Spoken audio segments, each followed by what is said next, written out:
함께 찬송가 435장 찬송하겠습니다. 찬송가 435장입니다.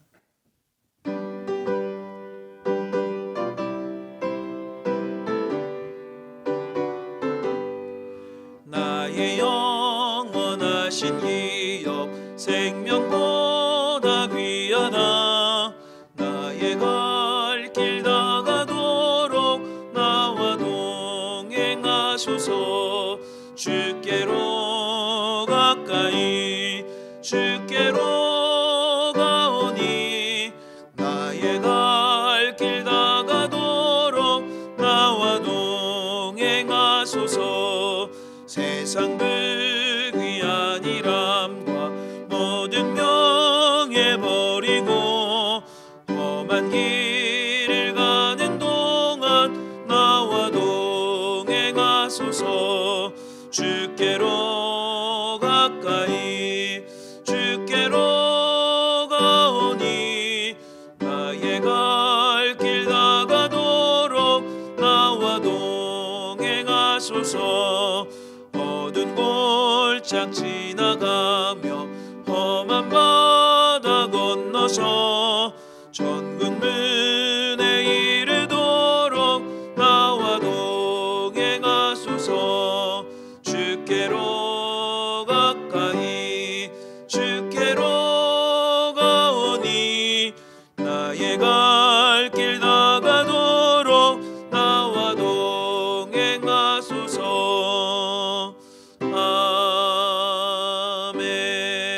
아멘. 찬송가 570장 힘차게 박수하시며 찬송하겠습니다. 찬송가 570장입니다.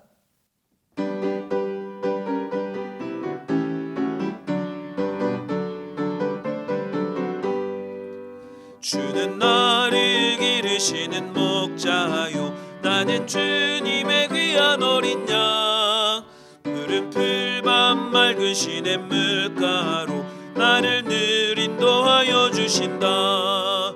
주는 나의 좋은 목자, 나는 그의 어린 양. 저를 따라 꼴을 먹여주시니 내게 부족함 전혀 없어라.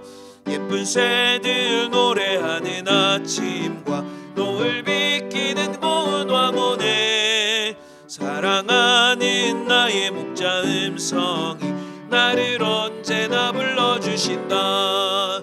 주는 나의 좋은 목자, 나는 그의 어린 양. 저를 따라 꼴을 먹여주시니 내게 부족함 전혀 없어라. 못된 짐승 나를 해치 못하고 거친 비바람 상치 못하리. 나의 주님 강한 손을 펼치사 나를 주야로 지켜주신다. 주는 나의 좋은 목자, 나는 그의 어린 양. 저를 따라 꼴을 먹여주시니 내게 부족함 전혀 없어라. 아멘. 오늘의 성경 말씀은 신약 누가복음 18장 15절에서 17절의 말씀입니다. 신약 누가복음 18장 15절에서 17절의 말씀을 저와 여러분들이 한 절씩 교독하여 읽도록 하겠습니다. 사람들이 예수께서 만져주심을 바라고 자기 어린 아기를 데리고 오매 제자들이 보고 꾸짖거늘 예수께서 그 어린아이들을 불러 가까이 하시고 이르시되 어린아이들이 내게 오는 것을 용납하고 금하지 말라. 하나님의 나라가 이런 자의 것이니라. 함께 보겠습니다. 내가 진실로 너희에게 이르노니 누구든지 하나님의 나라를 어린아이와 같이 받아들이지 않는 자는 결단코 거기 들어가지 못하리라 하시니라.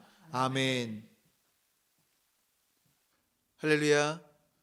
하나님의 은혜와 평강이 사순절 기도회를 통해 하나님을 예배하고 기도하는 모든 분들과 함께 하시기를 주님의 이름으로 축원합니다. 성경에는 사람의 숫자를 세는 장면이 가끔 나옵니다. 구약 민수기에는 싸움에 나갈 만한 사람의 수를 셌습니다. 다윗의 명령에 따라 인구조사를 하며 사람의 수를 세기도 했습니다. 또한 신약 복음서에는 전체의 숫자를 센 것은 아니지만 오병이어의 기적을 경험한 무리의 수를 5천 명이라고 명시합니다.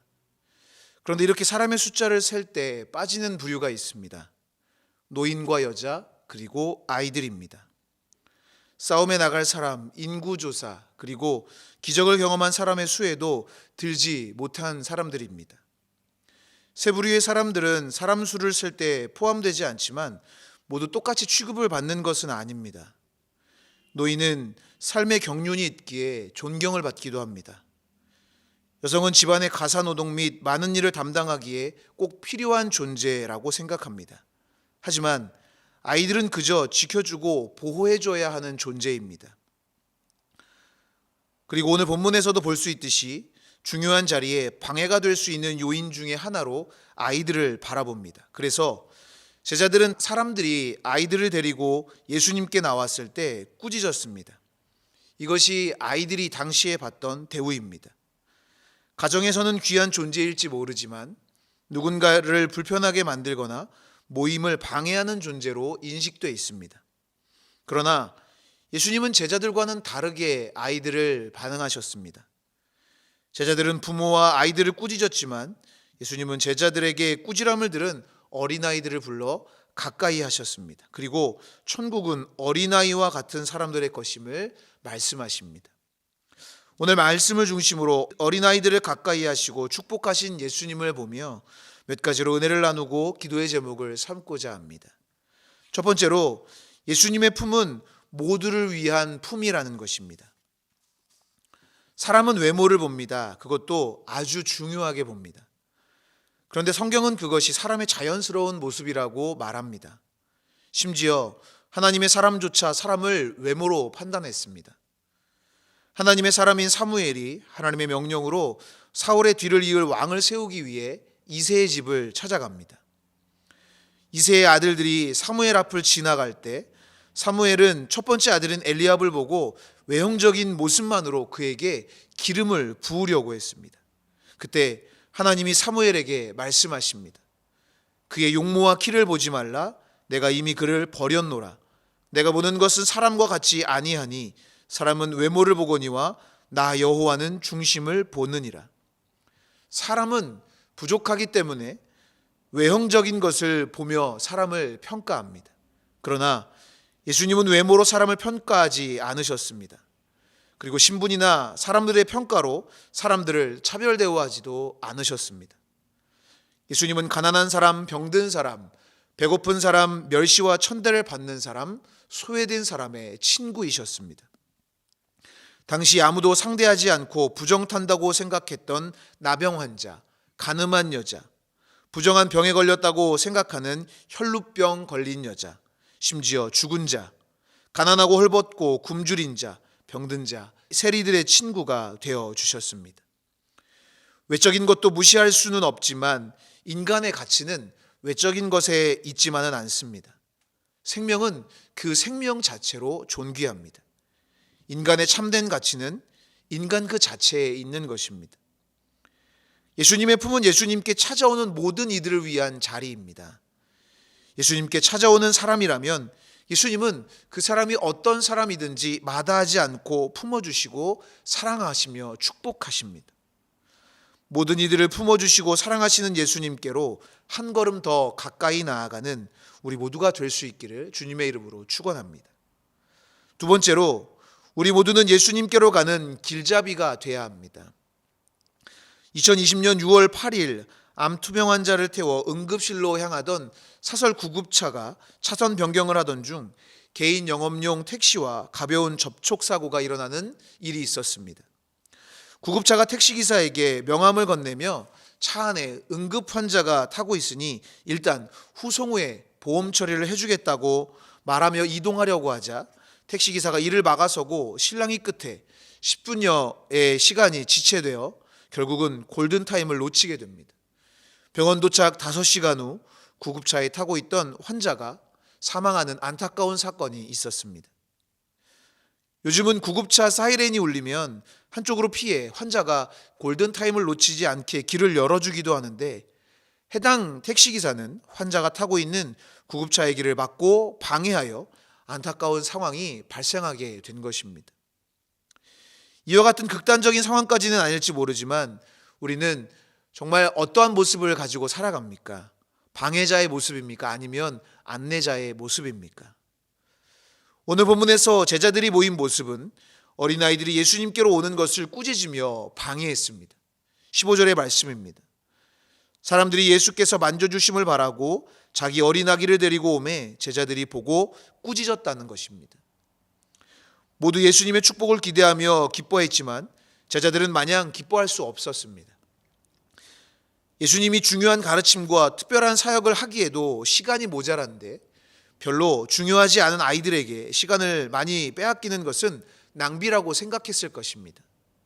그렇게 중요하지 않은 아이를 하나하나 안고서 머리에 안수하고 축복 기도하는 수고에서 예수님을 자유롭게 해드리고 싶었습니다. 그래서 줄지어 선 그들을 보고 꾸짖었습니다. 귀찮은 존재를 내쫓듯이 우리 선생님께서 이런 보잘것없는 아이들까지 다 용납하여야겠냐며 막아섰을 것입니다. 그러나 예수님은 어린아이들이 자신에게 오는 것을 금하지 말고 용납하라고 말씀하십니다. 즉 방해자가 아닌 사람들을 예수님께로 인도하고 안내하는 길잡이가 되어야 한다는 것입니다. 비단 어린아이에게만 국한되는 말씀은 아닙니다. 예수님이 필요한 사람이라면 누구나 예수님을 만날 수 있도록 예수님께로 안내하고 인도하는 길잡이가 돼야 합니다. 바리새인이나 종교 지도자들처럼 맹인으로서 맹인을 인도하는 어리석은 모습이 아닌 길이요 진리요 생명이신 예수님께로 모든 이들을 인도하는 길잡이요 통로가 되는 우리 모두가 될 수 있기를 주님의 이름으로 축원합니다.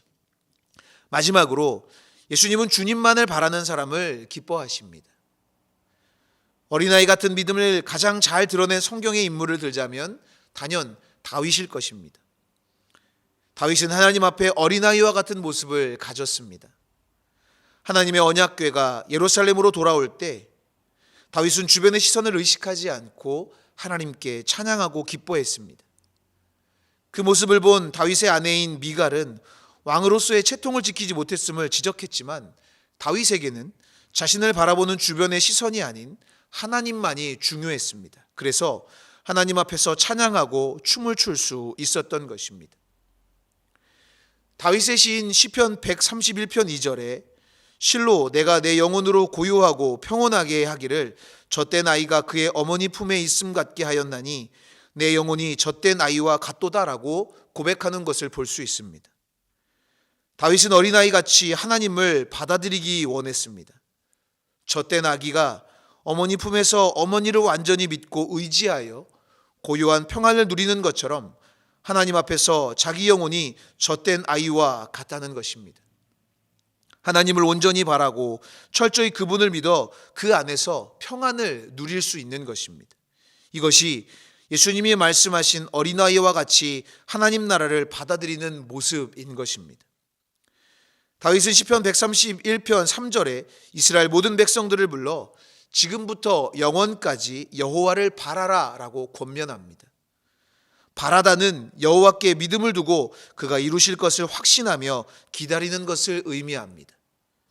시편 42편에서는 하나님께 소망을 두었다라고 고백하기도 합니다. 이것이 하나님께 나아가는 자에게 반드시 요구되는 자세입니다. 그분에 대한 온전한 신뢰, 젖된 아이가 어머니를 신뢰하여 그 안에서 온전한 평화를 누리듯이 하나님을 온전히 믿는 것입니다.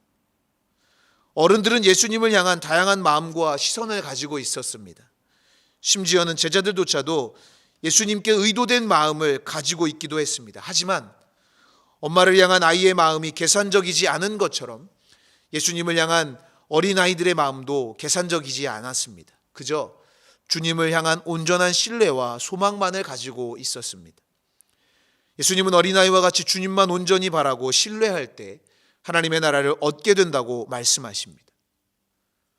어린아이와 같이 주님만 의지하고 믿음으로 하나님의 나라에 들어가는 우리 모두가 될 수 있기를 주님의 이름으로 축원합니다. 기도하겠습니다. 사랑과 은혜가 충만하신 하나님, 모든 이들을 기다리시며 사랑하시는 주님께 감사드립니다. 우리 자신이 은혜의 통로가 되게 하여 주시고 주님만 의지하는 믿음으로 하나님 나라를 소유한 축복을 누리며 살아가게 하여 주시옵소서. 이 시간 주님께 귀한 예물 구별하여 드린 손길을 축복하사 형통의 복으로 함께하여 주시옵소서. 감사드리며 우리의 소망 되신 예수 그리스도의 이름으로 기도하옵나이다. 아멘. 하늘에 계신 우리 아버지여, 이름이 거룩히 여김을 받으시오며 나라가 임하시오며 뜻이 하늘에서 이루어진 것 같이 땅에서도 이루어지이다. 오늘 우리에게 일용할 양식을 주시옵고 우리가 우리에게 죄 지은 자를 사하여 준 것 같이 우리 죄를 사하여 주시옵고 우리를 시험에 들게 하지 마시옵고 다만 악에서 구하시옵소서. 나라와 권세와 영광이 아버지께 영원히 있사옵나이다. 아멘. 이 시간 공동의 기도 제목으로 합심하여 기도하도록 하겠습니다. 먼저 오늘 우리에게 주신 말씀을 기억하며 각자 깨닫게 하신 은혜를 따라서 함께 같이 기도하겠습니다. 나라와 민족을 위해서 기도하실 때 이 땅의 평화와 안정을 위해서, 또한 질병의 종식을 위해서 기도해 주시고 대통령과 위정자들을 위해 함께 같이 기도하겠습니다. 교회를 위해서 기도하실 때 주님의 몸된 교회가 사랑으로 세상을 치유하기 위해서 이끌어 가시는 담임 목사님 신원의 강건하심을 위해서 기도해 주시고, 또한 모든 예배가 안전하게 드려질 수 있도록 모임이 정상화될 수 있도록 위해서 기도해 주시기 바랍니다. 사순절 경건 훈련을 통해 모든 성도들이 주님과 더 가까워지는 복된 시간이 되기를 위해서 기도해 주시기 바랍니다. 가정과 자녀들을 위해 기도하시고 중보하며 기도하실 때 병환 중에 있는 환우들과 어려움 가운데 있는 성도들과 이웃들을 위하여 중보하며 기도하겠습니다. 다 함께 기도하겠습니다.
아멘.